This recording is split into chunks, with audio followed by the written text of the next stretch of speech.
প্রিয়াংশীর অন্নপ্রাশনের starter item হিসেবে কি খেয়েছি সেটা তো তোমরা অনেকদিন আগেই দেখে নিয়েছো। সো আজকে আমি ওর অন্নপ্রাশনের মেন কোর্সের মেনুটা তোমাদের সাথে শেয়ার করতে চলেছি। ফার্স্টে মেনুটা তোমাদের আমি দেখিয়ে দিলাম, তোমরা চাইলে পজ করে দেখে নিতে পারো। যাই হোক, প্রথমে চলে এলো একটা সুন্দর সাদা প্লেট, আর তারপরে চলে এলো স্যালাড, তারপরেই চলে এলো গরম গরম ফিশ ফ্রাই, যেটা এতটাই গরম ছিল যে আমার ভাঙতে গিয়েও হাতে লাগছিল, সেটা তোমরা দেখতেই পাচ্ছ।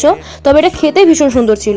নেক্সট আইটেম হিসেবে চলে এসেছিল হচ্ছে মশালা কুলচা উইথ চিকেন ভর্তা।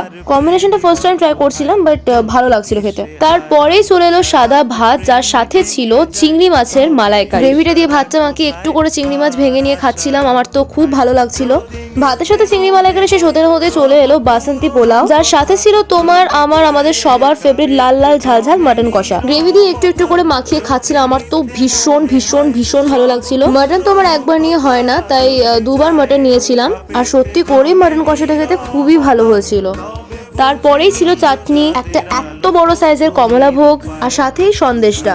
তবে সন্দেশ বাদে আমি কোনোটাই খাইনি। খাওয়া শেষে বাপি স্টল থেকে একটা ফায়ার পান ট্রাই করেছিল বটে, তবে বেশ ভয়ে ভয়ে, এবং শেষ অবধি কিন্তু বাপি সেটা খুব একটা পছন্দও হয়নি। হোয়াটএভার দেন, আমি আর মা স্টল থেকে আইসক্রিম নিলাম। এন্ড বাস আজকের জন্য এটুকুই। দেখা হচ্ছে খুব শিগগিরই অন্য কোনো ব্লগে। ততক্ষণের জন্য টাটা।